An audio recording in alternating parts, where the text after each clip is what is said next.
პოლიტიკური წარსული, აწმყო და მომავალი, მიმოხილვა, ანალიტიკა, ექსპერტების შეფასებები აჭარის რადიოს ეთერში.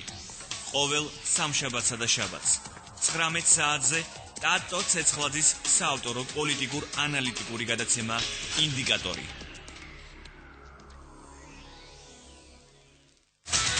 ეთერშია გადაცემა ინდიკატორი.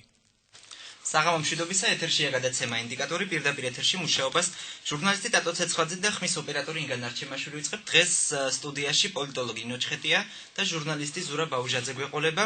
მოგესალმებით მეგობრებო. მეც მოგესალმებით. საღამო მშვიდობისა. დღევანდელი გადაცემის პირველი ნაწილი დაეთმობა ქართულ მედიაში არსებულ რეალობას, რა ცვლილებები არის ქართულ მედიაში, არის თუ არა საერთო ცვლილებები და რა უნდა გააკეთონ ჟურნალისტებმა იმისთვის, რომ მივიღოთ უკეთესი გარემო, არა მარტო ჟურნალისტებისთვის უკეთესი სამუშაო გარემო, არამედ საზოგადოებამ უფრო მეტად მიიღოს ინფორმაცია, რომელიც მას ესაჭიროება. და პირველი კითხვა მექნება ზურასთან. ზურა, საინტერესო არის რა ცვლილებები არის ქართულ მედიაში, თუ არის ცვლილებები კონკრეტულად და როგორ ხედავ, ანუ პოზიტიური ცვლილებები არის თუ უფრო უარყოფითი? აი, სამეგობრო წრეში და კოლეგებშიც მე ბოლო პერიოდში ბევრმა იცის, რომ ძალიან კრიტიკულად ვარ განწყობილი იგივე ჩემი კოლეგების მუშაობასთან დაკავშირებით. იმიტომ რომ გრძელვადიან პერსპექტივაში ვიტყოდი, რომ არაფერი არ შეცვლილა, მოკლევადიანში კი შეიძლება. ანუ ამაში გულისხმობ იმას, რომ აი წინა საარჩევნო პერიოდში იყო სულ სხვა მდგომარეობა, არჩევნების შემდეგ მივიღეთ სხვა მდგომარეობა, თუმცა შეიძლება ითქვას, რომ აი პირველიც და მეორეც იყო უარყოფითი შედეგების მომტანი და გულისხმობ რას? ძველი პრობლემა, რომ მასმედიაში და ჟურნალისტიკაში იყო პროფესიონალიზმის პრობლემა. პროფესიონალიზმის გარდა კიდე იყო ის პრობლემა, რომ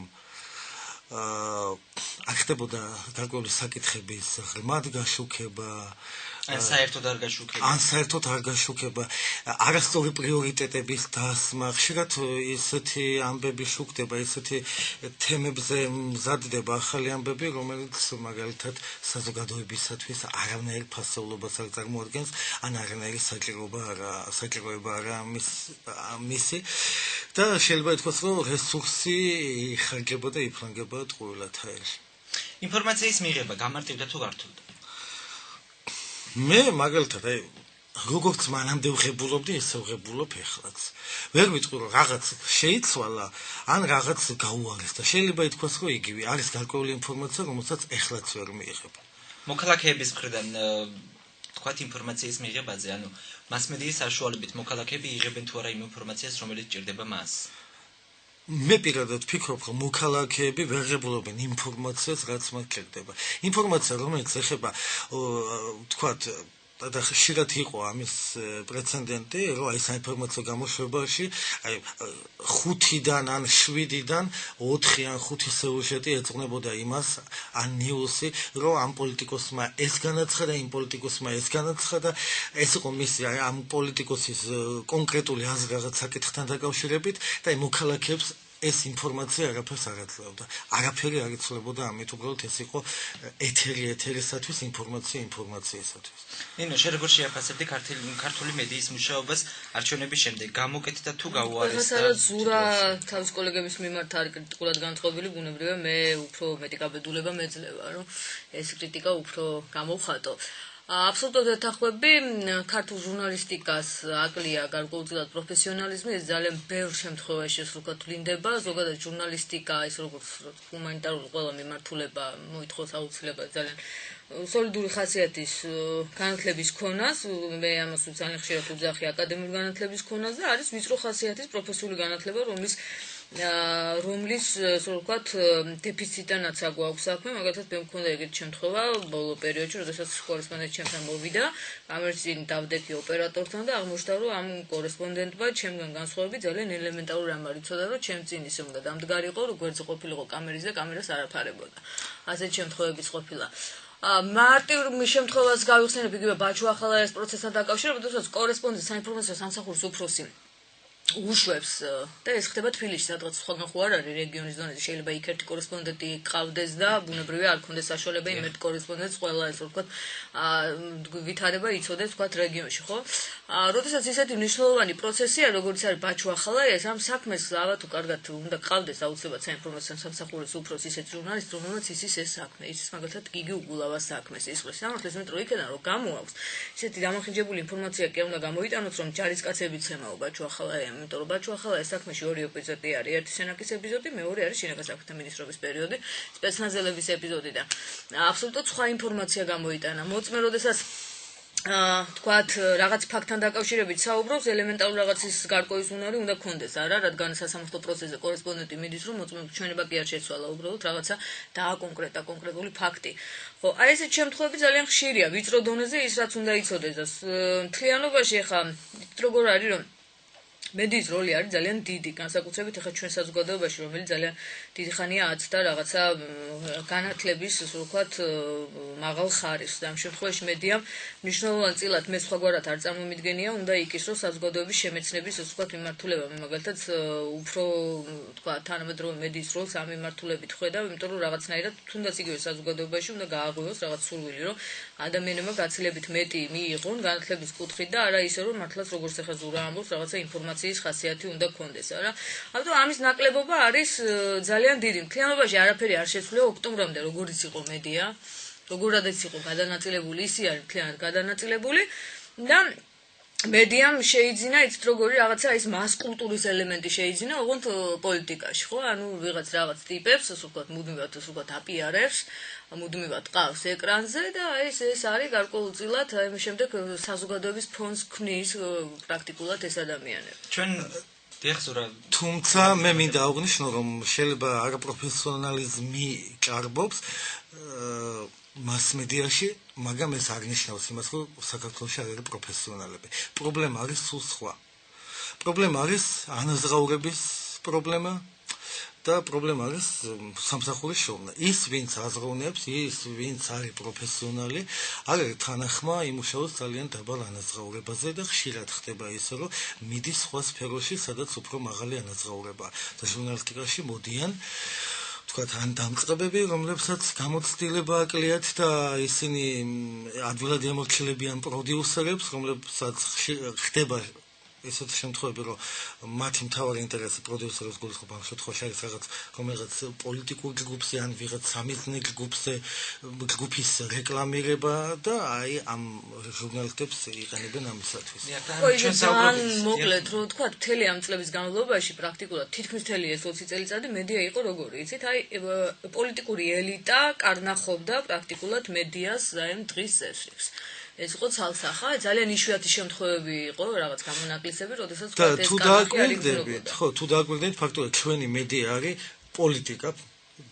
მედიის პრიორიტეტი ყოველთვის არის პოლიტიკა. თქვენ ვერ ინახავთ გადაცემას სოფლის მეურნეობაზე, ეს საკითხები ადვილად შუქდებოდეს სოციალურ საკითხებზე, ბიზნესზე არის ერთი-ორი რაღაც გამონათება ტელევიზიებით ან ზოგიერთ გაზეთებში, თუმცა მთლიანად მედია პოლიტიკურ ცხოვრებას აშუქებს. ჩვენ საუბრობდით იმაზე, რომ არის განათლების პრობლემა, ჟურნალისტების განათლების პრობლემა, არის რა თქმა უნდა პროფესიონალიზმის პრობლემა და ეს არ არის მხოლოდ ქართული მედიის პრობლემა. სამწუხარო ფაქტი არის, მაგრამ უნივერსიტეტი ვერ აძლევს განათლებას, ანუ ჩვენი განათლების გარემო არ არის ისეთი, რომლის დამთავრების შემდეგაც ჟურნალისტი შეძლებს პირდაპირ დაიწყოს მუშაობა. ანუ უნივერსიტეტი ვერ აძლევს ისეთ განათლებას, რომელიც ჟურნალისტს საშუალებაც მიცემს უნივერსიტეტის დამთავრების შემდეგ დაიწყოს მუშაობა რომელიმე მედია საშუალებაში. ჯერ რა თქმა უნდა გაიაროს სტაჟირება, თუმცა სტაჟი, ანუ პირადი მაგალითიდან რო გითხრათ, უნივერსიტეტში არაფერი მისწავლია ისეთი, რაც შემდეგ პროფესიაში გამომადგა, ანუ იყო თეორიული ცოდნა, მაგრამ ეს თეორიაც იყო იმდენად მწირი და იმდენად არასაჭირო. ასე რომ ვთქვათ, რომ მე პროფესიაში არ გამომადგა. საინტერესო არის როგორ შეიძლება ეს დანაკლისი შეავსოს ჟურნალისტმა, ანუ რა ხერხებს უნდა მიმართოს დამწყებ ჟურნალისტმა იმისათვის, რომ ჩამოყალიბდეს პროფესიონალ ჟურნალისტად. იცით, მე შეიძლება ნაწილობრივ დაგეთანხმოთ იმაში, რომ უნივერსიტეტები ვერ აძლევენ შესაბამის ცოდნას, მაგრამ დამიჯერეთ შესაბამის ცოდნას პრაქტიკის გარეშე ვერსად ვერ მიიღებ. რომელი უნივერსიტეტიც არ უნდა დაამთავროთ, რომელ ქვეყანაშიც არ უნდა დაამთავროთ, პრაქტიკა, სამუშაო პრაქტიკა მოგცემთ სამუშაო გამოცდილებას. უცხოეთში ასეც არის, არავინ პირდაპირ არ იწყებს რაღაც დიდ გამოცემებში, რაღაც სერიოზულ ტელეკომპანიებში, ყველა იწყებს მცირედიდან იმ უნივერსიტეტების დამთავრების შემდეგ, რომ გაიაროს პრაქტიკა, შეიძინოს გამოცდილება, ჟურნალისტური ჩვევები და აი ამის შემდეგ ყალიბდებიან ისინი სერიოზულ ჟურნალისტებად. და სამწუხარო ფაქტი არის კიდევ ერთი, რომ ქართული მედია უფრო მეტად არის პიარის შემცველი, ვიდრე არის რეალურად ჟურნალისტიკის მაკეთებელი, ანუ ქართული ჟურნალისტები უფრო მეტად აკეთებენ, უფრო კარგად აკეთებენ პიარს, ვიდრე აკეთებენ ნამდვილ ჟურნალისტიკას. ეს უკვე წლების მანძილზე ჩამოყალიბებული ფორმა არის, ასე რომ ვთქვათ, და უბრალოდ უმარტივდებათ უფრო საპიარო სიუჟეტის გაკეთება, რომ ყველაფერი კარგად არის, ყველაფერი ნათელფერებში არის, ვიდრე ის, რომ კონკრეტულად აღწერონ ფაქტი და პრობლემა, რომელიც არის რეგიონში თუ ქალაქში. თან დაგეთანხმებით, თან არ დაგეთანხმებით. ჟურნალისტები აკეთებენ იმას, რასაც უკვეთავენ მეპატრონები, ანუ მედია საშუალებების მფლობელები. ჩვენი მედია საშუალებები და საერთოდ მედია ორგანიზაციები საქართველოში ჯერჯერობით ვერ გადავიდნენ, აი უბრალოდ ვერ გააკეთეს არქივანი, ან ვერ გადახალისდნენ და არ აიღეს პრიორიტეტებად ის რომ იყო მედია ორგანიზაციები იყოს როგორც კომერციული კომპანიები და არა ვიღაცის მფლობელობები. ფაქტურად რა არის? აიღეთ ქართული ტელეკომპანიები, არის რაღაც პოლიტიკური ჯგუფი, რომელიც მოდის ხელისუფლებაში, ან არის ოპოზიციაში, ან არის ბიზნესმენის, რომლის სიმდიდრის წარმოშობა უამრავ კითხვით ნიშანს ქმნის, ტოვებს. თუმცა ეს ბიზნესმენი პოლიტიკურად მოტივირებული არის, რომელიმე კი, იმიტომ რომ ბიზნესი ჩვენთან თუ პოლიტიკასთან არ იქნება გაერთიანებული, ის ვერაფერს ვერ გააკეთებს, აქედან გამომდინარე მედია საშუალება, რომელიც ამ ხალხის ხელშია, გასაგებია რომ მიზანს ემსახურება და იმ სურვილებს ასრულებს, რაც ამ პოლიტიკურ ჯგუფებს აქვს. ჩვენი მედია საშუალებები არ არის კომერციული ორგანიზაციები, რომლებიც შემოსავალზე ფიქრობს და არ აინტერესებს რომელიმე პოლიტიკური ჯგუფის რაღაც წარმატებები ან პირიქით წარუმატებლობა. თუმცა ნინო, საინტერესო დეტალი არის ის, რომ წლების განმავლობაში, ანუ ბოლო 10 წლების განმავლობაში სარეკლამო ბაზარი იყო თითქმის მონოპოლიზირებული, ხო? ანუ მონოპოლია იყო გამოცხადებული, ერთი კომპანია იყო, რომელსაც ჰქონდა თორცდები აუდიტორი, იყო აუდიტორჯი, რომელსაც ჰქონდა ყველა ტელევიზიაში ნაყიდი საეთერო დრო და თვითონ ადგენდა ფასებს და თვითონ ეძებდა ამ რეკლამის დამკვეთებს. საინტერესო დეტალი არის ასევე ის, რომ რუსთავი 2-ზე და იმედზე თავსდებოდა მხოლოდ რეკლამა, ანუ მაესტროზე აკრძალული ჰქონდათ რეკლამის განთავსებლებს, რომ მაესტროზე გასულიყო მათი რეკლამა. ამ შემთხვევაში სამწუხაროდ ეხა მართალია ქვეყანაში პოლიტიკური ვითარება შეიცვალა და მაესტროზეც უკვე რეკლამები გამოჩნდა, იგივე კავკასიაზე, იგივე მეცხრე არხზე, მაგრამ დიდი ცვლილებები, ახლა მნიშვნელოვანი ცვლილებები არ არის იმ მხრივ, რომ მაინც ურჩევნიათ რომ განათავსონ რუსთავი 2-ზე, ანუ რაღაც კომპანიების ნაწილს და ანუ ზოგადად ეს ანტიმონოპოლიური კანონი არ იქნა შემოღებული იმ მხრივ, რომ სარეკლამო ბაზარი განთავსებული იყო. ხო, ეს კანონი ნებისმიერ შემთხვევაში იქნება მიღებული, იმიტომ რომ ევროკავშირი პირდაპირ ითხოვს და გარკვეულწილად მედიას რაღაცას როგორ პრივილეგიებს მიიღებს ამ მიმართულებით. ხა რაშია საქმე იცით ამ იმაზე, რასაც მეუბნებოდით რეკლამების განთავსებაზე პერიოდში თქვა გასული წელს მაგალითად. ნუ ეხლა ის არის იყო გამოწეული იმ მიზეზებით, რაზეც ზურა საუბრობდა. ხო, რეალურად იყო ხელისუფლებაში რაღაც ჯგუფი ადამიანების, რომელიც მედიას განიხილავდა როგორც იარაღს. პრაქტიკულად საკუთარი ხელისუფლების შენარჩუნების მიზნით და მთლიანად იყო პრაქტიკულად დიდი ტელევიზიები, ცენტრალური მაუწყებლები აბსოლუტურ გავლენის ქვეშ იყო ერთიანი ნაციონალური მოძრაობისა რა. მთლიანად გამოძევებული იქნა მაგალითად იქ მესაკუთრეები და საერთოდ უცნაური გადახალისებები ხდებოდა მუდმივად ტელევიზიის მესაკუთრეებზე. ამიტომ ამ შემთხვევაში ხა ძალიან რთულია თქვა, რომ ოპოზიციაც გარკვეულწილად იმ წლებიდან ცდილობდა, რომ რაღაცა კონკრეტული მედია საშუალებების ასევე ყოფილიყო მათთვის გარკვეული იარაღი, ხო, იმიტომ სხვანაირად არ შეიძლება ხა ინფორმაციის მიწოდების ეს მედია რატო არის მნიშვნელოვანი, იმიტომ რომ მას აქვს საზოგადოებრივი აზრის ფორმირებაზე უზარმაზარი გავლენა, ხო, ეხლა უბრალოდ ნორმალურ საზოგადოებაში ძალიან პოზიტიურად გამოიყენება, იმიტომ რომ მაქსიმალურად ცდილობენ ეს თავისუფალი მედია გამოყენებული იქნას რაღაცა დემოკრატიული ცვლილებების განსახორციელებლად და ამ შემთხვევაში სამოქალაქო საზოგადოების როლის ეს ვთქვათ გაზრდის კუთხითაც ძალიან მნიშვნელოვანია, ხო, მედია. მაგრამ ჩვენთან იყო აბსოლუტურად პირიქით ძალიან ვიწრო დონეზე ხდებოდა მედიის ესე ვთქვათ აღქმა, რომ რადგან არის მედია, ამიტომ რადგან აქვს მას გავლენა, ვიღაცები ძახიან მეოთხე ხელისუფლება, ვიღაცები ამბობენ რომ არ არის მეოთხე ხელისუფლება, ფაქტია რომ მისი გავლენა ძალიან დიდია და ამიტომ ცდილობდნენ რომ მისი გარკვეულწილად გამოეყენებინათ. ხა რაც შეეხება ვისეულებებ პროფესიონალის მე მაინც მინდა დაუბრუნდე, მე მაინც მგონია რომ ჟურნალისტიკა არ არის ესე ვთქვათ პროფესია, რომელსაც გინდა თუ არა უმაღლეს სასწავლებელში კარგ უმაღლეს სასწავლებელში მოხვედრა უნდა და იქ უნდა რაღაცა განსაკუთრებული ცოდნის. ახლა ზურას აბსოლუტურად ვეთანხმები რომ პრაქტიკა ნებისმიერ პროფესიაში არის უდიდესი რაღაცა. მეც მქონდა ეგეთი შემთხვევა, როდესაც 2001 წელს დავამთავრე ურდული ფაკულტეტი, აღმოჩნდა რომ 2002 წელს დავიწყე საადვოკატო ესე ვთქვათ საქმიანობა და ძალიან შორს ვიყავი ყველაფერი იმისგან, რაც რეალურად პრაქტიკაში უნდა მეკეთებინა, ხო? მაგრამ მაშინ, როდესაც ვთქვათ, ვფიქრობდი პროფესიის არჩევაზე, ვთვლიდი რომ რადგან ეს არის რაღაცა იურიდიული, მაინც არის ჰუმანიტარული ხასიათის ვთქვათ, საგნებით შემოფარგლული და არის დამოკიდებული ჩემს განათლებაზე, ჩემს რაღაცა ესე ვთქვათ, ბაგაჟზე უკვე დაგროვილი, სავსები საკმარისი იყო იმისთვის, რომ შემდეგ პრაქტიკის განხორციელების ეტაპზე ჩამოყალიბებულიყავი კარგ პროფესიონალად. ამიტომ მანდ-მაინც არ ვთვლი რომ რაღაცა ჟურნალისტიკას რაღაც სასწაულის სწავლა უნდა, საკმარისია უბრალოდ კონდეს გონება გახსნილი და პრაქტიკის ესე ვთქვათ გამოცდილების მიღების შემდეგ ძალიან კარგი ჟურნალისტი იქნება. მაგალითად სამედიცინო არის აბსოლუტურად სხვა რაღაცა. იქ მართლა არის ძალიან საჭირო სერიოზული ესე ვთქვათ სწავლა. შეიძლება დავამატო. გეთანხმები ჟურნალისტიკას ბევრი არაფრის სწავლა არ უნდა, მაგრამ იმას, რაც ჟურნალისტიკაში გჭირდება ძალიან ბევრი სწავლა. უნარჩვევები და არა მარტო უნარჩვევებზე არის საუბარი. ხო, ეხლა ზურა მარტივ რაღაცას გეტყვი, ეხლა ძალიან ხშირად არის საუბარი ეგრეთ წოდებული ქარტია რაღაცაზე, ხო? ეთიკის ქარტია თუ რაღაცა. ეხლა ბოდიში მომთხოვე და მე სულ ამბობ, როდესაც მეუნებიან რომ რაღაცა ზრდილობა უნდა გქონდეს და ამ შემდეგ და ამ შემდეგ სულ ამბობ, რომ ეხლა ოჯახიდან მოვდივარ და მე იქ მასწავლეს, ხო? ეხლა არა მე მგონია რატომღაც რომ ვიღაცა კონკრეტულ ჟურნალისტს, არ ვიცი, პეტრეს თუ პავლეს არ უნდა ჭირდებოდეს ია ანთაძის ჩამოწერილი პრინციპების ეთიკის ნორმებად. ჟურნალისტების საერთო შეთანხმება პირველ ეტაპზე ანუ მე ეთიკის ქარტიის დაარსების დღიდან ვარ ხელმომწერი და თავიდან მოვაწერეთ 209 ჟურნალისტმა, დიახ, ეს იყო 2009 წლის 2 დეკემბერი და ეს პრინციპებზე მუშაობაც მიმდინარეობდა არა კონკრეტული პიროვნებების, არა.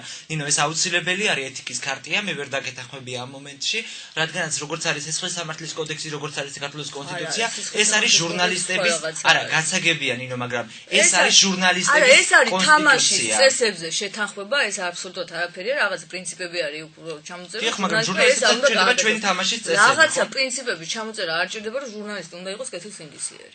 ჟურნალისტები კანონების, მაგრამ აუცილებლად უნდა იყოს ეთიკის ქარტია.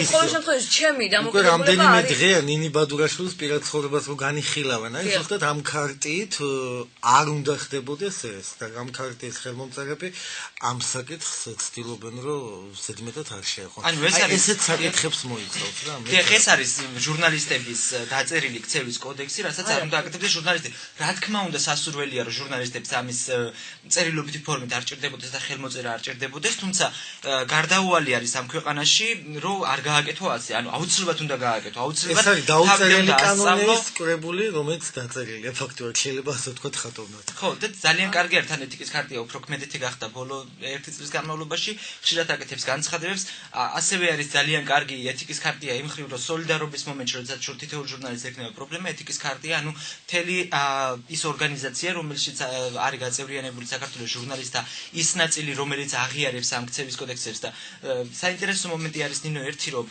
ეთიკის ქარტიის ხელმომწერთა შორის ეთიკის პრინციპების დარღვევა გაცილებით ნაკლებია, ვიდრე არახელმომწერების მხრიდან. იმიტომ რომ რამდენიმე ჟურნალისტი არის, რომელიც ეთიკის ქარტიაში არის გაწევრიანებული და რომლის მიმართაც იყო სარჩელები დაწერილი, ეს არის დაახლოებით 3-4 ჟურნალისტი. დანარჩენების მიმართ არ ყოფილა, ანუ არც ჩემს მიმართ ყოფილა, არც ზურას მიმართ ყოფილა და ძალიან ბევრის მიმართ არ ყოფილა. შემთხვევა იყო, რომ ჟურნალისტმა თავად შეიტანა საკუთარი თავის წინააღმდეგ.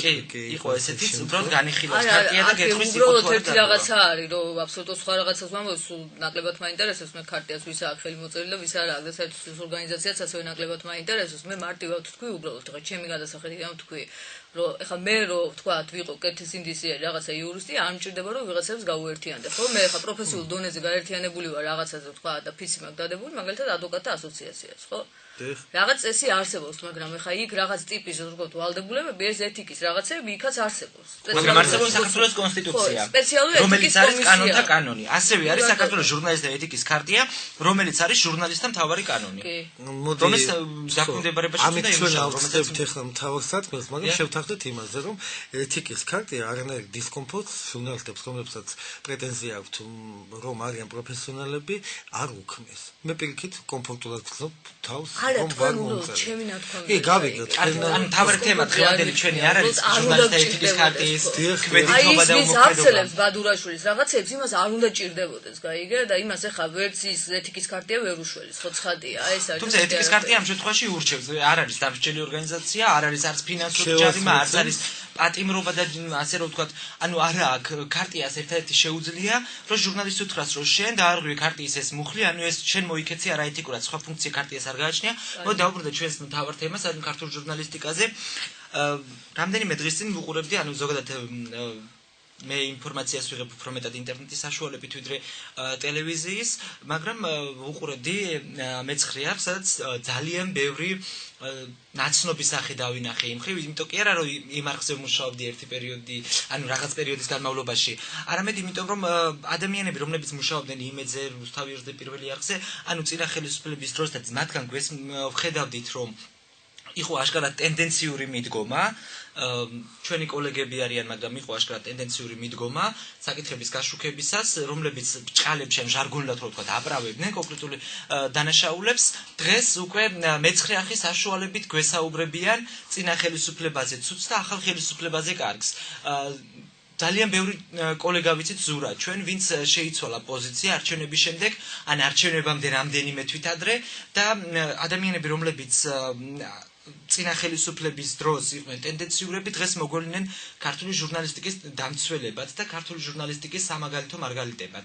როგორ შეაფასებდი შენ ამას? რამდენად უნდა ხდებოდეს ესე ქვეყანაში და რა შეიძლება გაკეთდეს ამ შემთხვევაში? აქ შეფასება შეიძლება ერთი ასეთ რამ არ უნდა ხდებოდეს. პირადად ჩემთვის ასეთი კოლეგები და საერთოდ არა მარტო ჟურნალისტები, პოლიტიკოსები, საზოგადოებრივი მოღვაწეები, რომლებიც მედროები არიან, გუშინ ეფერებოდნენ, დღეს აგინებენ გუშინდელ მეგობარს უარყოფენ, ჩემთვის პირველად მიუღებელია, მე ყოველთვის ვცდილობ ასეთ ადამიანებს გავემიგზნო.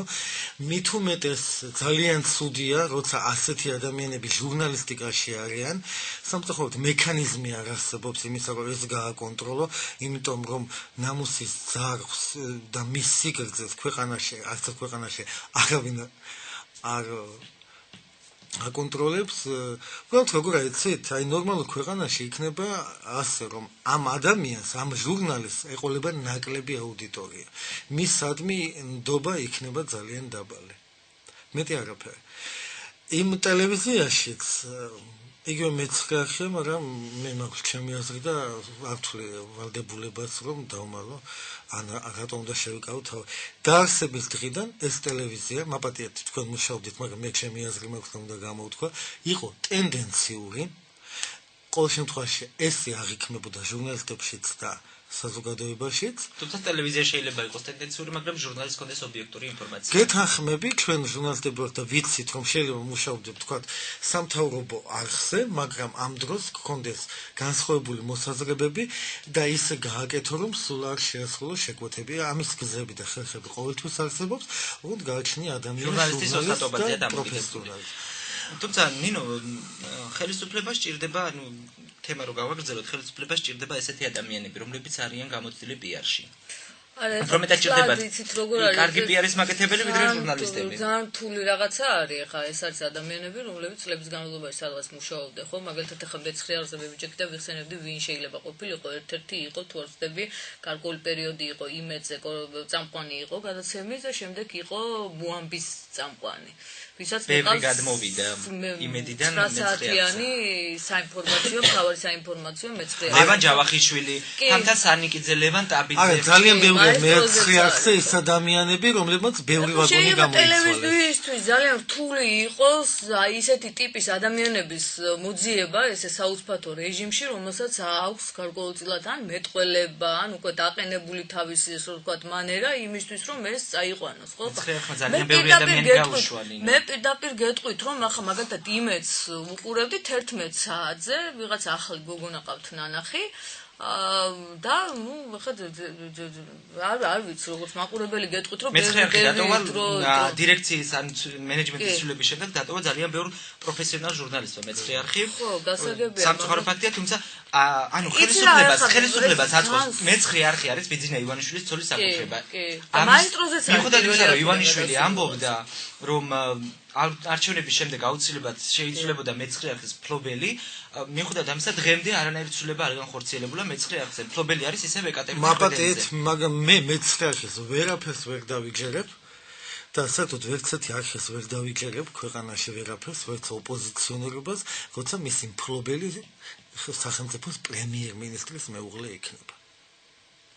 დიახ, თუმცა ასევე გვაქვს რა ჩვენ ძალიან ბევრი შემთხვევა გქონია ისეთი წინასწლებთან შედარებით, იცი რა ყველაფერს რაღაცა ანალიზის დონეზე უნდა იმავსკვნათ, ყოფილა შემთხვევაში სააკაშვილი არც ერთი არხის და მისი ოჯახის წევრი არც ერთი არხის არანაირი მესაკუთრე არ იყო, ხო? არა, ეს დე იურე, თორემ დე ფაქტო ყველაფერს აქვს თავისი ხარვეზები, ხო მე ძალიან ხშირად ხუმრობ ხოლმე, რომ მეცხრეაზე რომ მეკითხებიან, თქვა, აი რითი შეიძლება უკეთესია ან ცუდია, თქვა, რუსთავიორთან დაკავშირებით, ვამბობ, რომ ნუ ეხლა რუსთავიორს ყავს თავისი კიკალიშვილი, თქვა, იქ მეცხრეა ყავს თავისი ნოდარ, თქვა, ახალკაც თუ ვიღაცა მატრიცის გადაცემა რომ აქვს, რომელიც ზის და ამბობს, რომ ხო, არ ვიცი, უკლებ. ხო, არა, მეცხრეა აქვს ამ თვალსაზრისით პრობლემები, მაგრამ ნუ ეხლა მე ძალიან გამიჭირდება ესე საოცფათოდ თქვა, რომ ეხლა ის ჟურნალისტები, რომელი იყო ეხლა ის წამყვანები, მე ვინც ვიცი, ხო, წამყვანი არის და მეცხრეაზე არ არის მხოლოდ საუბარი, ანუ არ მინდოდა ყოფილიყო მხოლოდ მეცხრეაზე საუბარი, უბრალოდ არის ერთი და იგივე სახეები, რომლებიც წლების განმავლობაში, კი არა და 10 წელიწადების განმავლობაში ერთი და იგივე სახეები ტრიალებს სხვადასხვა არხზე. ანუ საზოგადოებისთვის რამდენად მისაღები არის ის, რომ ერთი ადამიანი, რომელიც ამბობდა მაგალითად, რომ საბჭოთა კავშირი, ანუ მაგალითისთვის რო ავიღოთ, საბჭოთა კავშირი იყო ყველაზე მაგარი ქვეყანა, მერე უცებ გამსახურდია გაჩნდა, გახდა ყველაზე მაგარი ადამიანი, შემდეგ ედუარდ შევარდნაძე იყო ადამიანი, რომელმაც ააყვავა საქართველო, ამის შემდეგ პრეზიდენტი სააკაშვილი იყო დავით აღმაშენებელი და ახლა გვესმის, რომ პრემიერ-მინისტრი არის ჩვენი მეორე იესო ქრისტე. დიახ, ხო, ანუ ერთი და იგივე ადამიანებისგან გვესმის რა. ანუ რამდენად მისაღებია ხა საზოგადოებაც, ანუ ზოგადად მე ვფიქრობ, რომ ამის გამო საზოგადოებას გაუჩნდა მთელი ჟურნალისტიკის მიმართ უნდობლობა, ანუ კონკრეტული სახეების გამო ტელევიზია ჩვენთან გაცილებით პოპულარულია ვიდრე პრესა. პრესას ყავს რა თქმა უნდა თავისი აუდიტორია, მაგრამ ძალიან წირი. მე არ ვიცი, მომხმარებელი ყველა როგორანაირად უყურებს, მაგრამ წამყვანი როზის და საინფორმაციო რომ მიყავს, აი გულწრფელად გეტყვი რა. სულებით არ აღვიქვამ იმას ჟურნალისტად რა. ის კითხულობს ტექსტს, რომელსაც უწევს იქ საინფორმაციო. პრობლემა პიროვნებაში არაა, პრობლემა იმაში არა, რომ წლების განმავლობაში ვხედავთ ამ ადამიანებს პრობლემა არის მიდგომა. რომ კაი სახე უნდა კონდეს და კარგი მეტყველება და ეს არის წამყვანი. ფიზიკურობას ნუ გადავდანყურებთ მის გარეგნობაზე, ხო, მაგრამ ევროპაში სხვაგვარად არის. ჩვენთან ვინც არის წამყვანი, სავარაუდოდ ვერც ერთი ვერ მოხდება ევროპაში ტელეარხზე, იმიტომ რომ არც ასაკის გამო და არც გამოცდილების გამო. არა, მე მაპატიეთ, მაგრამ არც ევროპაზე არ ალაპარაკი, მსოფლიოში არც ნორმალურ ტელეკომპანიაში 25 წლის, ან 23 წლის, ან 27 წლის თუნდაც წამყვანად ნაკლებად დასვამენ. დიახ, და სამწუხაროდ როგორ შევაფასებთ ქართული მედიის კრიტიკის დონეს? ანუ აქვს თუ არა ქართულ მედიას კრიტიკის უნარი და როგორი ხარისხით აქვს ეს კრიტიკა? თვით კრიტიკას გულისხმობ. თვით რა თქმა უნდა არ აქვს. ხო, ამის თვით კრიტიკას თუ გულისხმობთ, ამის საშუალება აქვს, მაგრამ სურვილი არა. თუ საზოგადოებრივ კრიტიკას გულისხმობთ, ბოლო ხანებში სხვათა შორის არის ძალიან ბევრი ბლოგერი, ძალიან ბევრი ადამიანი სოციალურ ქსელებში ამასთან დაკავშირებით ძალიან კარგ ანალიზს აკეთებს და შეიძლება ითქვას, რომ დაიწყო უკვე და ალბათ ყველაფერს დრო უნდა და მე არ ვიცი უბრალოდ რა დრო დაგერდება, მაგრამ ის რომ საზოგადოება მივიდა იმ დასკვნამდე, რომ საჭირო ამ სფეროში რეფორმა, მგონი აი ამ საკითხამდე მალე მივალთ. იმედია რომ იქნება ქართულ მედიაში კრიტიკა, იმიტომ რომ კრიტიკა საზოგადოებას ჭირდება და ზოგადად საზოგადოება უფრო მეტად საზოგადოების უფრო დიდი მოთხოვნა არის კრიტიკა. ადამიანები პროფესიონალები არ არიან თვითკრიტიკის უნარი საიდან შეიძლება გქონდეთ, ხო და რაც შეეხება ბლოგერებს, მე ერთ რაღაცაში დაგეთანხმებით, რომ ალბათ რაღაცა მე მაინც გონია რომ ვინაიდან ეს არის რაღაც თავისუფალი ადგილი, ხო? მაინც გაჩნდება ადამიანები, რომლებიც აი ინტელექტუალურ, თქვათ, რესურს თავისას გამოიყენებენ და მედიის როლს უფრო ესეთ აკადემიურს გახთიან. ძალიან დიდი მადლობა, უბრალოდ ჩვენ სამწუხაროდ ჩვენ საერთო დრო გადაცემის ეს ნაწილი დასასრულს მიუახლოვდა. დიდი მადლობა ზურა რომ მიყავით ჩვენი გადაცემის სტუმარი. მე და ნინო გავაგრძელებთ გადაცემის მეორე ნაწილში შემოგვიერთება თაზო მჟავანაძე, დაგველოდეთ, ჩვენ მალე დავბრუნდებით. დაკვირთული კვირა გქონდა? ესე იგი, კარგი დასვენება გჭირდება. მომართე რადიო მიმღები 105-ზე და შეიქმნენი ვიკენდისთვის შესაფერისი განწყობა. დილიდან. ყოველ შაბათ-კვირას 10-დან 12 საათამდე. გადაცემაში ვიკენდის დილა. ჯაზის საათი. გაიგეთ ყველაფერი ჯაზზე. მოусმინეთ ლეგენდარული და თანამედროვე შემსრულებლების იმპროვიზაციებს ცნობილ თემებზე. რადიო აჭარის ღამის ეთერში. ყოველ ხუთშაბათს 22 საათზე. გადაცემა ჯაზის საათი. თავარი ის კი არ არის თუ რომელ ფეხზე არგენ. თავარია ის თუ როგორი განწყობით დაიწყებ დილას. მომართეთ თქვენი რადიო ჩვენ სიხშირეზე და დაიმუხდეთ განწყობის გენერატორის მეშვეობით. ყოველ სამუშაო დღეს დილის 9 საათიდან 11 საათამდე რადიო აჭარა გთავაზობთ თქვენი განწყობის სრულიად უსასყიდლოდ დამუხტვას. გენერატორის გამართულ მუშაობას უზრუნველყოფენ განწყობის სტაჟიანი თეორეტიკოსები. მომართე შენი რადიო და დაიმუხდე პოზიტივი. ყოველ დილით 9 საათიდან განწყობის გენერატორი ჩართულია FM 104.5-ზე.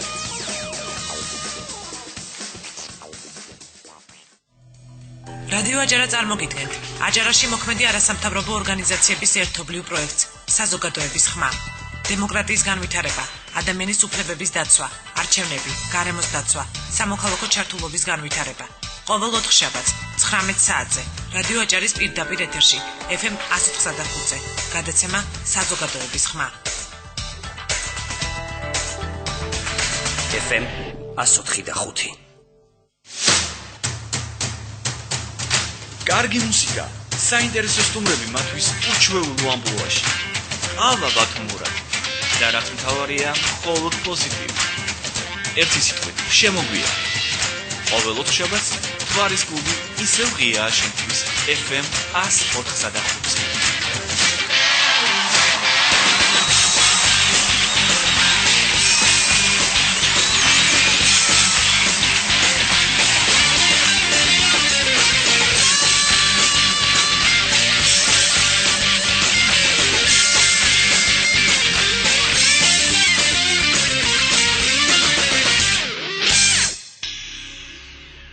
პოლიტიკური წარსული, აწმყო და მომავალი, მიმოხილვა, ანალიტიკა, ექსპერტების შეფასებები აჭარის რადიოს ეთერში. ყოველ სამშაბათსა და შაბათს 19 საათზე ტატო ცეცხლაძის საავტორო პოლიტიკურ-ანალიტიკური გადაცემა ინდიკატორი.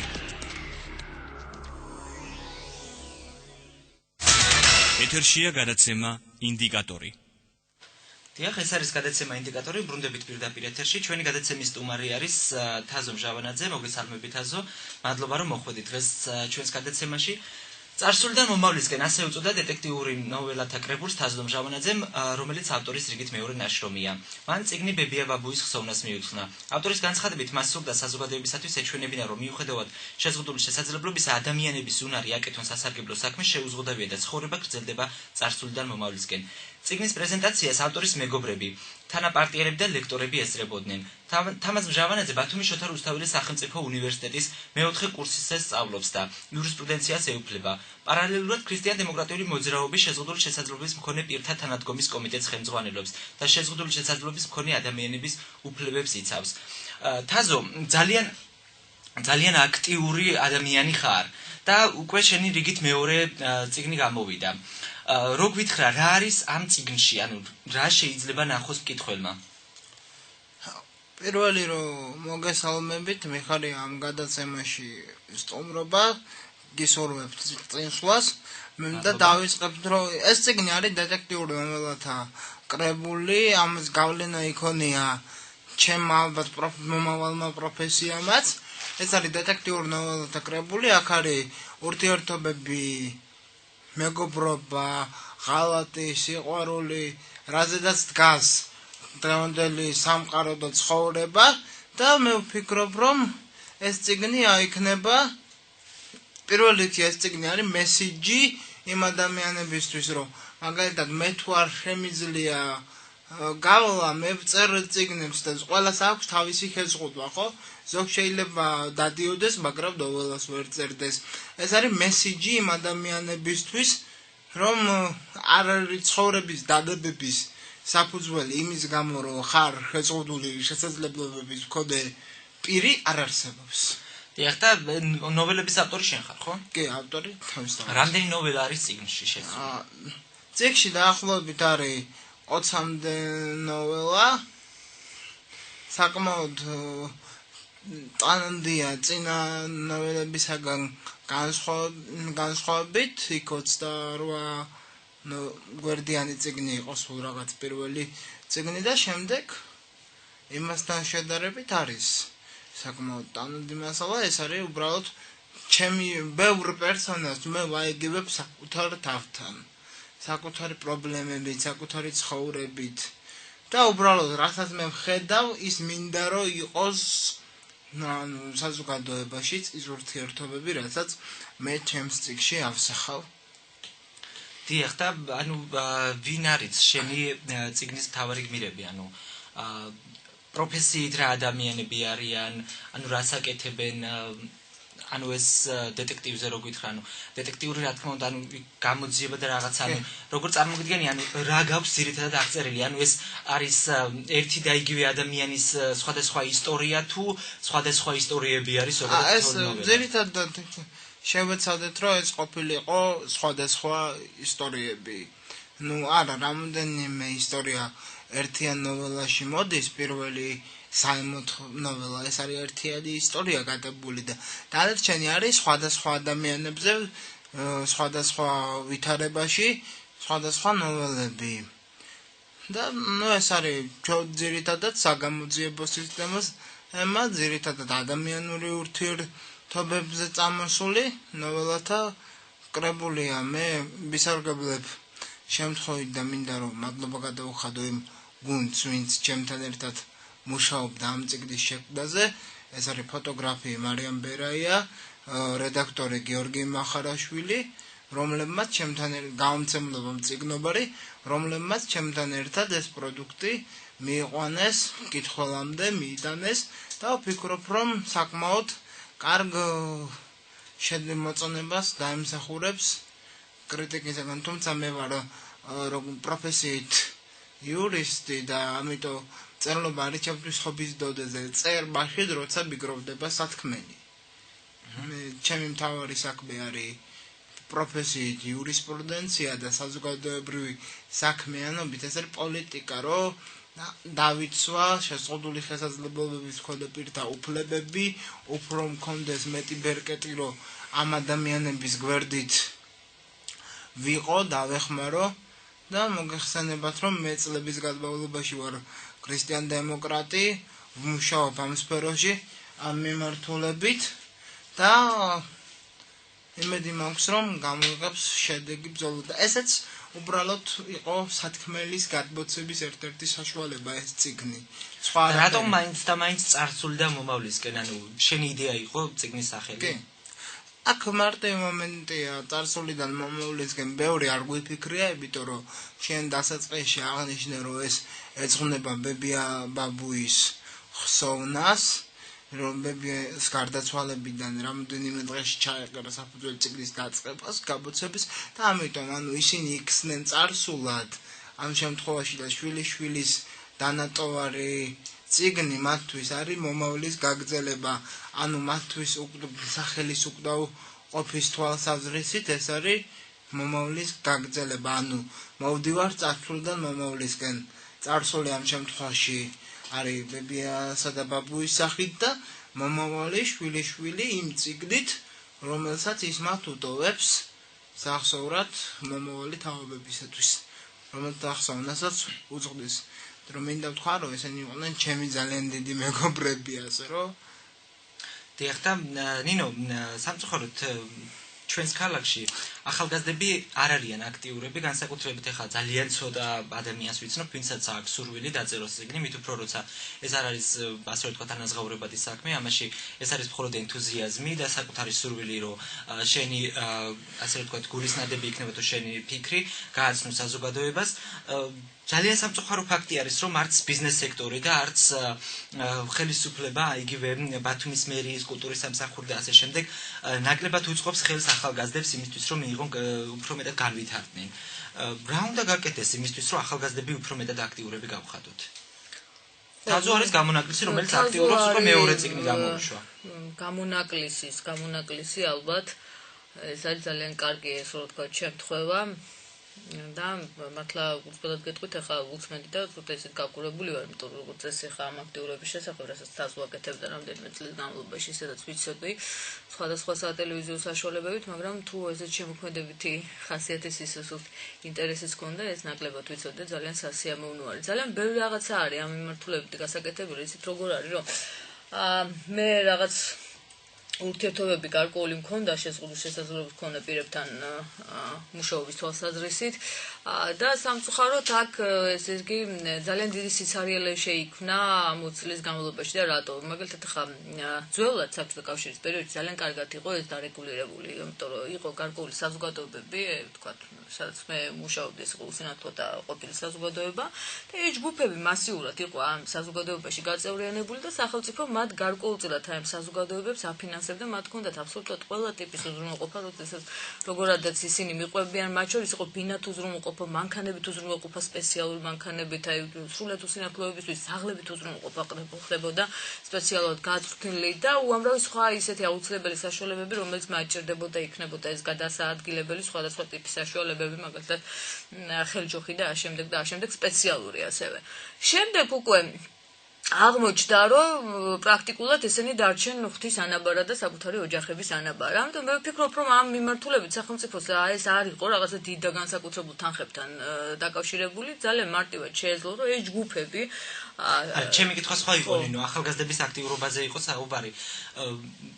შეზღუდული შესაძლებლობა თითოეულ ჩვენგანაც გვაქვს. რაღაც მე არ შემიძლია გავაკეთო, რაღაც შენ არ შეგიძლია გააკეთო და ასე შემდეგ. ყველას გვაქვს, ანუ ეს არ არის პრობლემა, ეს საზოგადოების მენტალობის პრობლემა არის ზოგადად, მაგრამ თანდათან უფრო და უფრო გამოკეთდება. მე უფრო ახალგაზრდების აქტიურობაზე ვამბობ. ან ჩვენ თაობა თაზო არის რამდენი წელს ხარ თაზო ბოდიში? 23 წლის. 23 წლის ახალგაზრდა ძალიან ცოტა არის, ვინც წერს წიგნს ან ვინც წერს ზოგადად უფრო მეტად ლექსების წერის ეგ ძალიან ინდივიდუალური რაღაცა არის. ლადუასათენ ძალიან გასაგებია, მაგრამ იმისთვის რომ თაზოს გამოეცა ეს წიგნი, დაჭირდა ძალიან ბევრი ბრძოლა, ასე რომ ვთქვათ, რომ გამოეშვა. იგივე დაფინანსება, რომ დაბეჭდო წიგნი, იგივე სტამბასთან ურთიერთობა და ასე შემდეგ. მაგრამ შემოქმედებითი საქმიანობა ეს არის თავისუფალი ბაზრის პრინციპი. ჩვენ მოგხსენებათ ერთ რაღაცა არის, აბსოლუტურად სხვა რაღაცას ვლაპარაკობდით მე და აღმოჩნდა, რომ აბსოლუტურად სხვა შეკითხვა გაქვთ თქვენ. ძალიან ბევრი იყო დავა მწერალთა კავშირთან დაკავშირებით, ხო, რომ ესეთი ორგანიზაცია არ უნდა არსებობდეს. მწერალთა კავშირი ის კი არ იყო მარტო შენობა. მწერალთა კავშირი იყო ორგანიზაცია, რომელიც სახელმწიფოდან ფინანსდებოდა რა. მათ შორის კინოსახლი და სხვა რაღაცა. მე პირდაპირ გეტყვით, რომ მე ვარ იმ ნაწილში ადამიანების მომხრე, რომელიც თვლის, რომ შემოქმედების საქმიანობა უნდა იყოს თავისუფალი. ხა სახელმწიფოს ნებისმიერი ჩარევა, ხა გულწრფელად გეტყვით, რომ დააფინანსოს ერთი კონკრეტული ადამიანის, ასე ვთქვათ, კრებული გამოსცეს და იქ აღმოჩნდეს, რომ მაგალითად კულტურის სამინისტროთა გარკვეული პრეტენზიები აქვს შემოქმედების ჯგუფს და პრემიერის პრესკონფერენციაზეც გამოიკვეთა, რომ რაღაც ჯგუფებს მისცეს გარკვეული პრემიები და აღმოჩნდა, რომ მეორე ნაწილი იყო აბსოლუტურად იგნორირებული, ხო? ამიტომ ვფიქრობ, რომ აქ ხა ის რომ სახელმწიფო რაღაცა კონკრეტული პოლიტიკა შეიმუშაოს, რაღაცა სტრატეგიული ხასიათის და დაიწყოს იმაზე ზრუნვა, რომ რაღაც წიგნები გამოიცეს და შემდეგ და კონკრეტულ შემოქმედებით ჯგუფებს ხელი შეუწყოს, მე არ მგონია, რომ ეს ახლა მთლად მაშინ როგორ უნდა განვითარდნენ ახალგაზრდები, რომლებსაც სურთ, რომ მაგალითად დაწერონ წიგნი ან ფოტო გამოფენა გააკეთონ ან ამისთვის აუცილებელია, რომ მეტი აქტიურობა იყოს, ამისთვის აუცილებელია, რომ საზოგადოებაც გარკვეულწილად პრობლემა სხვა რაღაცაში არის. პრობლემა არის იმაში, რომ უბრალოდ აი ეს ჯგუფები, რომელიც არსებობს, აი თქვათ ახალგაზრდების ჯგუფი, ხო? არის თქვათ სახელმწიფო და არის ასევე ბიზნესი, ხო? ხო? აი ამათ შორის გარკვეული საერთიანი ინტერესი ესე ვთქვათ აღმოჩნდეს, ხო? ის რაც ახლა თაზომ გააკეთა ბიზნესმენი ჩვენთან ცოტა ისეთი ოდნავი უხეშად ვიტყვი ჭკვიანი რო ყოფილიყო, მას გარკვეული ინტერესი აუცილებლად უნდა გაჩენოდა, იმიტომ რომ ეს ახლა თაზომ თქვა რომ გარკვეული პროდუქცია ხო ჩემი მხრიდან, იმიტომ რომ ესე არ არის, ხო? დაიბეჭდა ეს იგი და ბუნებრივია შეიძლება გაიყიდოს და აუცილებლად ვიცი რომ გაიყიდება კიდეც და შესაბამისად ბიზნესმენისთვისაც ეს ინტერესი უნდა იყოს. სამწუხაროდ ახლა ჩვენ წინა ნაწილში საუბრობთ იმაზე, რომ ინტელექტუალური დონე ჩვენი საზოგადოების არის არც უსასიამოვნო, ხო? ახლა მე არ ვიტყვი რაღაცა უხეშად, რომ დაბალი და რაღაცა და ბიზნესიც არის ამ მდგომარეობაში. ახლა გადავხედოთ ჩვენ ბიზნესს, რომ ვის აინტერესებს პრაქტიკულად რაღაცა ღირებული პროდუქციის მიმართ გამოხატოს. მე მახსოვს ერთადერთი შემთხვევა, მაგალითად TBC ბანკს აქვს საბრას, ესე ვთქვათ, პროექტი მეტი გახსენდებათ ვინმეს რომ ქონოდა. ამიტომ ესე რომ სახელმწიფო რომელსაც აქვს პოლიტიკური ძალაუფლება წარმოიდგინეთ ჩვენთან როგორი იყო, რომ ჯანსუღ ჩარკვიანის ლექსების კრებულს უშვებდა ედვარდ შევარდნაძე აფინანსებდა, ხო და იქ უამრავი სხვა პოეტი რომელიც გაცილებით უფრო ნიჭიერი იყო რჩებოდა აბსოლუტურად იმიტომ რომ რაღაცა აი მარაქაში არ იყო ჩართული. ამიტომ მე ვთვლი რომ ახლა თუ შემოქმედებით რაღაცაზე გვაქვს და ახალგაზრდებს უკვე გარკვეული ხელსაწყობა თქვა ჭირდება, მე მაინც გონია რომ აქ უფრო მეტი თავისუფლება არის საჭირო და სახელმწიფოს ნაკლები ჩარევა. რა არის ახლა გისმენდით და სახელმწიფოს ჩარევა ერთია, ახალგაზრდების სტიმულირება მეორე, მაგრამ თვითონ ახალგაზრდობა გახდა პასიური. თვითონ ახალგაზრდობას წერენ მაშინ, როცა შეყვარებულები არიან, ისიც ლექსებს, სტატონს სწორად აღნიშნეთ, რომ ძირითადად ლექსებს წერენ და წერენ იმიტომ, რომ ეს მათ აწუხებდა. როგორც ასეთი შემოქმედებითი კუთხით, რომ გამოიცეს და მე ვიცი რამოდენიმე ადამიანი, მათ შორის ჩემი ბედი გაიზიარეს, ასე ვთქვათ, საკუთარი ფინანსებით გამოსცეს მასალა, საკუთარი ფინანსებით დაწერეს ეს წიგნი, მაგრამ როგორც ასეთი არის ახალგაზრდობა არის პასიური, მე ვიცი რამდენიმე შეზღუდული შესაძლებლობების პირები, რომლებიც არიან საკმაოდ აქტიური ადამიანები. მაგრამ როდესაც წიგნს მუშაობდი, წიგნს ვაკეთებდი და გერთი, მაგრამ აქ მე ვაწყდები მეორე უკიდურესობას. წიგნი გამოდის, წიგნს გამოსცემ, მაგრამ არავინ არ კითხულობს, რომ შენ წიგნი გამოიცი, წიგნის ავტორი ხარ. პირველი ყურადღება ამას არ ექცევა, მიუხედავად ჩემი აქტიურობის. ხალხი ჯერ უყურებს იმას, რომ ხარ შეზღუდული შესაძლებლობების მქონე. და მე ამბობენ, ეს ის არის ხო, რომ ვერ დადის და წიგნი რო გამოსცა. აი ასეთი დამოკიდებულება. საქართველოს წიგნელი და მკითხველი რო არ ყავს, უკვე უკანასკნელი 10 წელია. და საზოგადოების მიმართ, ჩემს მიმართ არის ასეთი დამოკიდებულება. მეორეც, რაც შეეხება შემოქმედებით, წვას და შემოქმედებით პროცესების გეთანხმებით, რომ რაღაც ახალი უნდა მოვიფიქროთ, ის მწერალთა კავშირის თუ ის რაღაც ახალგაზრდული ორგანიზაციებიც უნდა იყოს განახლებული, ახალ იდეებს, თაობებს უნდა აყვეს, შეესაბამებოდეს, უნდა მოვერგოთ. მე არ ვაპირებ ამ სფეროში დარჩენას და არ ვაპირებ, რომ წერას მივყო ხელი, იმიტომ რომ მე მაქვს შესანიშნავი პროფესია, იურისტი ვარ, მომავალი და მაქვს შესანიშნავი პოლიტიკური გუნდთან ურთიერთობა ვარ, ქრისტიან-დემოკრატიული მოძრაობის წევრი და ვიქნები ბოლომდე და ჩემი მთავარი საზრუნავი არის, რომ ამ შეზღუდული შესაძლებლობების მქონე პირებთან ვიყო, მათ დავეხმარო, მათი აზრისთვის და მათი იდეისთვის ვიბრძოლო, იმიტომ რომ ძალიან ბევრი არის გატეხილი ფსიქოლოგიურად და მე ამ წიგნით მინდა დავანახო, რომ იცი რა, მე თუ ეს შევძელი, შენ არ გაქვს იმის უფლება, რომ უკან დაიხიო და ჩვენ ერთად წინ უნდა წავიდეთ. და მე ძალიან ბევრი კონტაქტი მაქვს ასეთ ადამიანებთან. ჩემი მიზანი ეს არის, თორე ის რომ დღეს მწერლობაში ძალიან არ არის კარგი ვითარება და აფინანსებენ მხოლოდ ერთეულებს, მე ამაზე არც მიფიქრია, იმიტომ რომ ეს გამოვეცი ჩემთვის, ჩემი სათქმელი იყო და გეთანხმებით, რომ ბევრი რაღაც მაგ სფეროში უნდა შეიცვალოს.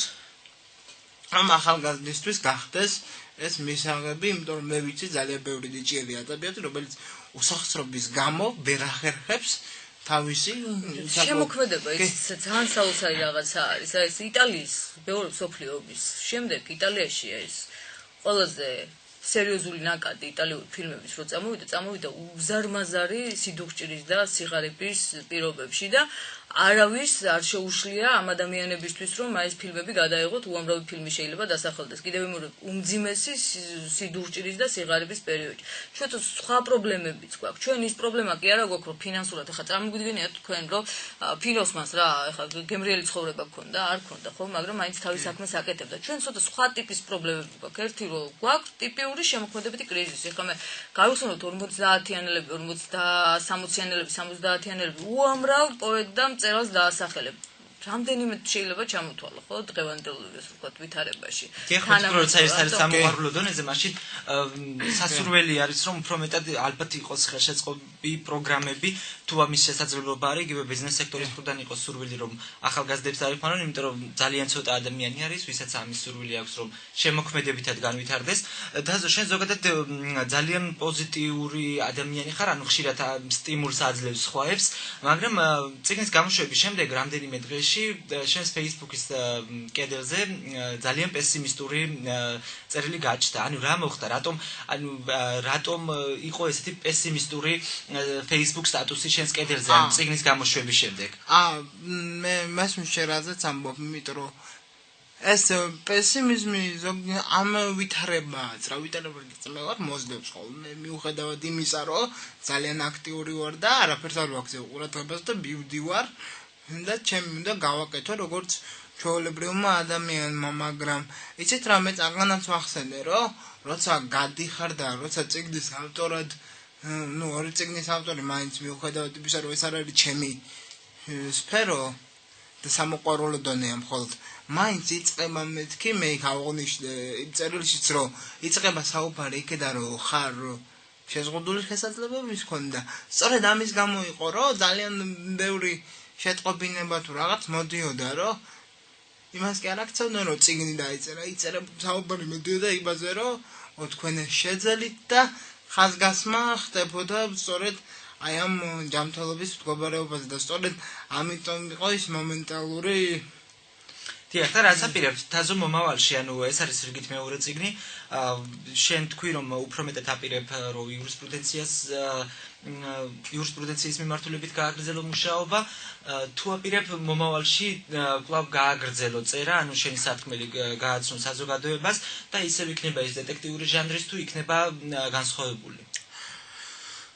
მე არაერთხელ ჩემს სატელევიზიო გამოსვლაში მithქვამს, რომ მე ვაპირებ შემდეგ რამეს, რომ როდესაც დავამთავრებ, ანუ 4 წელს ეს იურისპრუდენციის ბაკალავრს მერე გავიწყებ მაგისტრატურას და ვემზადები საკმაოდ შრომატევადი საქმისთვის, რასაც ქვია სალექტორო მუშაობა უნივერსიტეტში, იმიტომ რომ როგორც იურისტი მე ვხედავ ჩემ თავს აქ, თუნდაც ჯანმრთელობის მდგომარეობის გამო ეს არის ჩემთვის ძალიან შვიდი სამუშაო.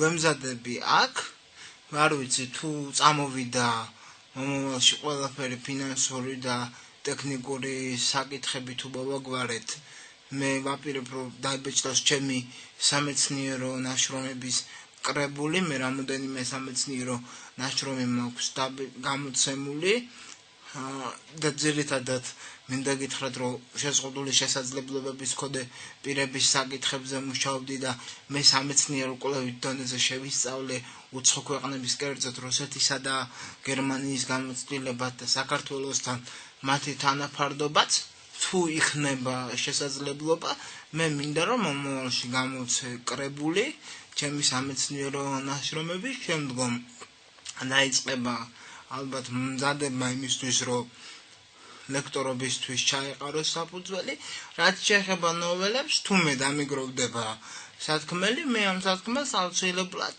გადმოვცემ წიგნის საშუალებით.